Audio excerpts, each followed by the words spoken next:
The Pacific Islands are not sinking. Let's have a look.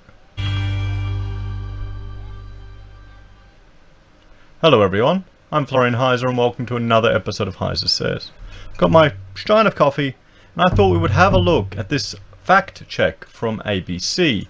Now I know it's from 2018, well the end of 2018, but it is just, if not more relevant, today.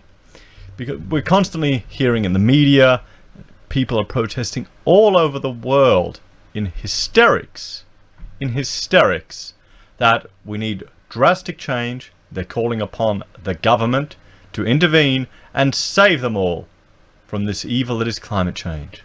And they're constantly pointing to the poor, primitive Pacific Islands, which are about to sink and disappear under the rising sea levels that are going to wash away these poor people. So we need to cut back on our quality of life. We need the government to grow even bigger. We need someone to save us from this eco-anxiety. We need drastic action. Nothing is out of the question. Frankly, in my opinion, it's a religious movement. It's a cult. And their claims are rarely backed up by solid evidence. So let's look at one of their claims with regards to sea level rising and the dangers to the Pacific Islands. Now, is the Pacific Island nation, this is just referencing Tuvalu, growing and not sinking, as Craig Kelly says? And it checks out. Now, for those of you that aren't familiar, ABC is a notorious, let's say, left-leaning organization. It's so its assessment of this, you could argue, is reputable.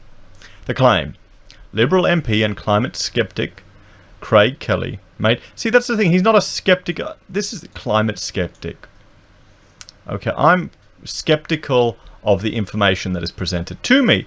I'm not skeptical of the climate. I see it all the time. I've got my fan on because it's hot today and it was raining yesterday. It's ludicrous, nonetheless. Liberal MP and climate skeptic Craig Kelly made headlines in November when he was caught on tape mocking lefties for exaggerating the effects of climate change.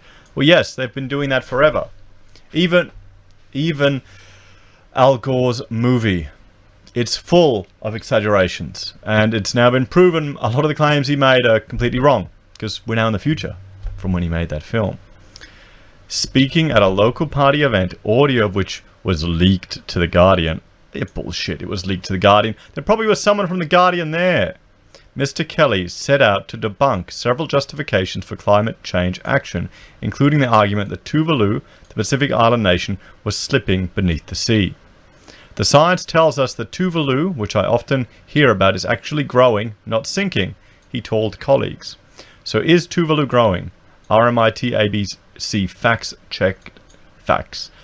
check investigates. So the verdict checks out. Yes, correct. It is growing. So, in the 4 decades to 2014, Tuvalu's total land mass grew by 73 hectares or 2.3%. The experts behind this research told Fact Check the nation's islands were continually adjusting and that the new land was habitable. Well, there you go. I mean, that's not something that's shocking. But that's not to say the islands are not... See, okay, they need to add this in here. They need to add this in here. Okay, I'll just cross that out. Who cares? That's ABC trying to add their own spin to it. The fact is that it's growing. Because you can just say, you know, but that's not to say the Pacific Island nations are not at risk from rising seas. But you can also just say, you know, this is evidence that there's, you know, there is no... Well, this is clear evidence that seas are not rising.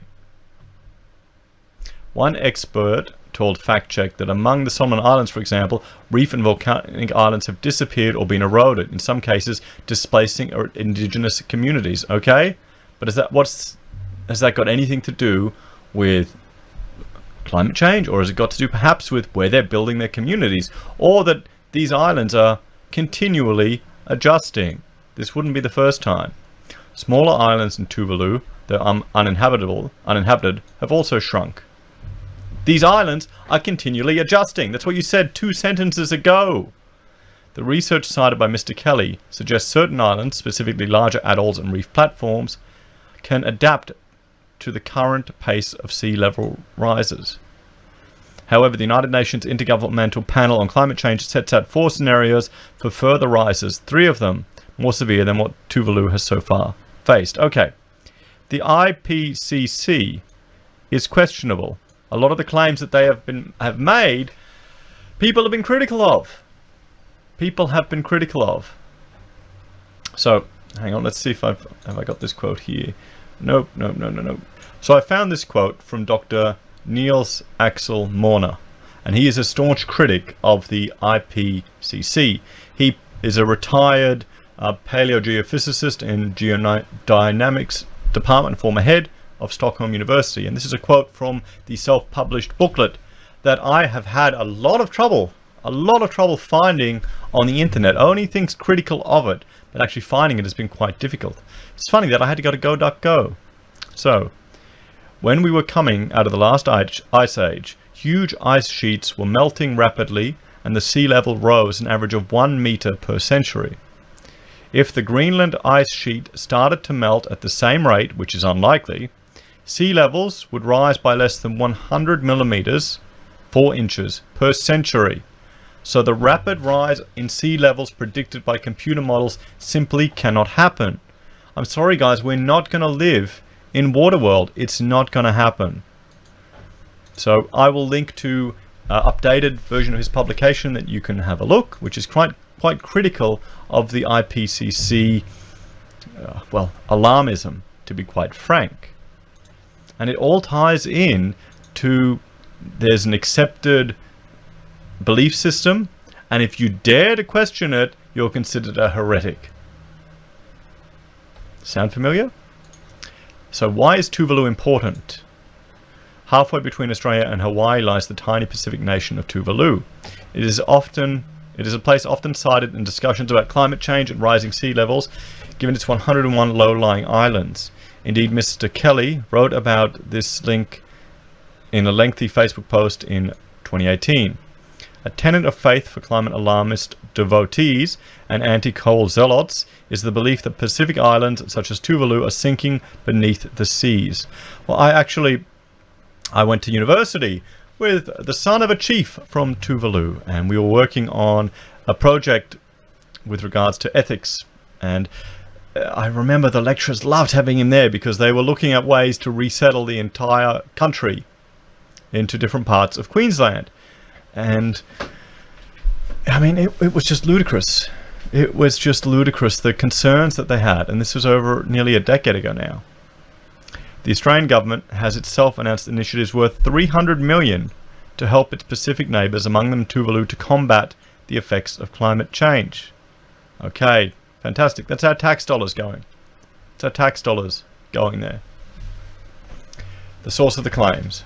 Contacted by Fact Check, Mr. Kelly stood by his recorded words and said the claim was based on research from the University of Auckland.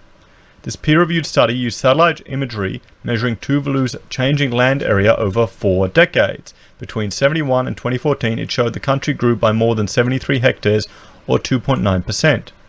Each period of the study experienced net increases in land area, including the most recent decade. Of Tuvalu's individual islands, 73 had increased in land area, while 28 had decreased. Just 1 had eroded entirely. Oh no. I mean, guys, there's a lot of these islands, and some of them are just sand islands in the middle of nowhere. Tuvalu's population is spread across 9 of its largest islands, with about 50% of its people living on, I'm going to try that, Fugafal in the Funafuti Atoll. These larger islands generally experience the greatest increases in land size, while Tuvalu's smaller uninhabited islands were fared the worst. Well, there you go. Maybe there is a reason. There is a reason in the past, while the people kind of settled on these islands that aren't getting washed away, but, and changing as much, or are growing. Maybe, I don't know.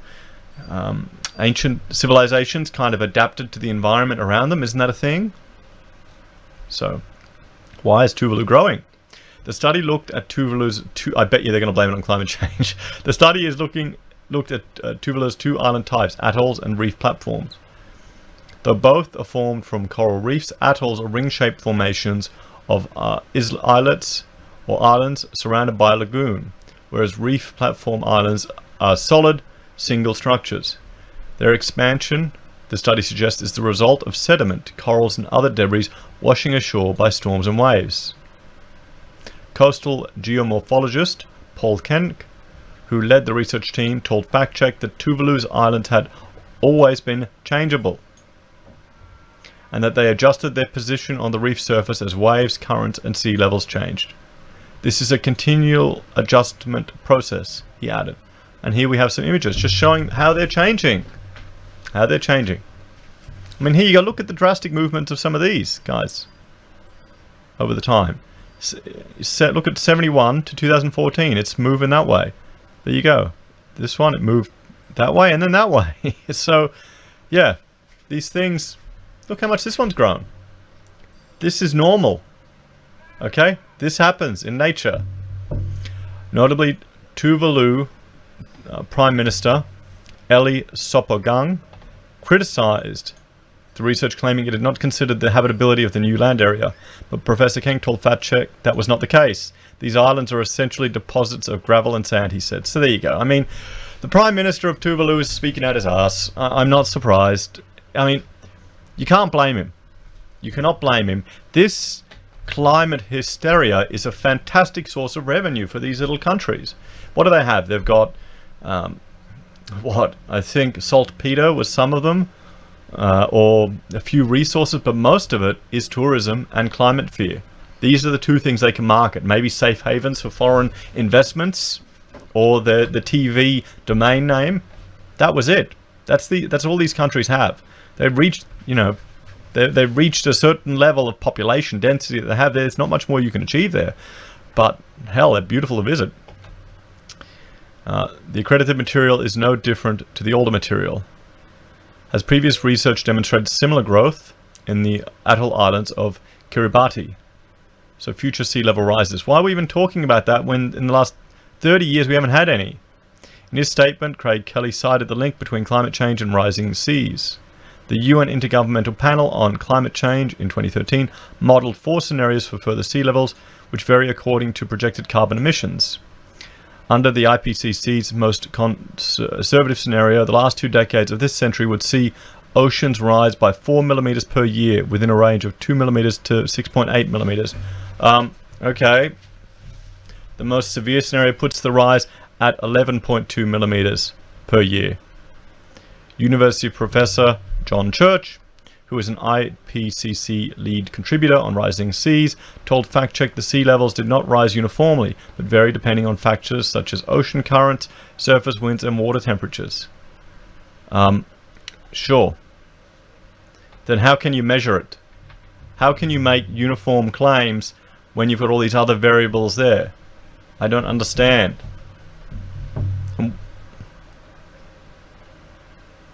Anyway, there is a tendency for sea level rise to be less than the global average near regions of mass loss, Professor Church said, explaining that rises were greater in places further from the melted glaciers and ice sheets.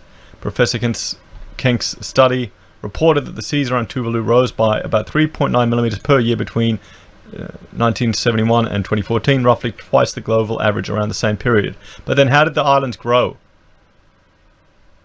Okay? How did this happen? Is the whole island grown? Someone tell me. Someone tell me. The rate closely matches the IPCC's most conservative scenario. The study reported before adding that it was unclear whether islands would continue to maintain their size if the high sea levels projections came to pass. What if they grow? I mean, guys, we've had, what is it, 40 years, over 40 years of measurements here and no change. It's grown. It's gotten bigger. They've got more land to use. 40 years. How can we trust anything that people are putting on modeling forward? So what about other Pacific islands? In his speech, Mr. Kelly went on to say sinking Pacific islands were getting bigger. Simon Albert, an expert in marine ecology and climate change at the University of Queensland. I mean, how would you want to be an expert in climate change? That's just completely stating your position. So here's the problem. When you link yourself so strongly to a position or to a point, this is why they get you to write it down things. That means that becomes part of your identity. So I don't know if Simon can actually challenge the concept of climate change or the drastic effect it'll have. I think he's completely biased. So he told Fact Check that the threat to low-lying Pacific Islanders was not the possibility of sinking, but of erosion. He said that although Tuvalu experienced was largely true of the Pacific, fantastic, the Solomon Islands offered a bleaker window into the future. Okay, so the majority are in line with Tuvalu, but you've got one case that backs up your position that's tied to your identity. The sea levels have risen much faster than global average. Well, what else has gone on in the Solomon Islands? Are we talking about, anyway. Between 1994 and 2014, according to Dr. Albert's research, the Solomon Islands experienced sea level rises averaging around 7 to 10 millimeters per year. Meanwhile, between 1993 and 2018, the global average was 3.2 millimeters per year. While Tuvalu recorded a total rise of 15 centimeters over 4 decades, the Solomons managed that in just 2. So why are we growing? Why are the islands growing? Here we go, look, I mean, these houses were destroyed. Look where they built the bloody houses. Look where they built them. Dr. Albert says that in parts of the Solomons, rising seas have combined with wave exposure to cause dramatic coastal erosion, leading to recession of coastlines and in some cases loss of entire islands.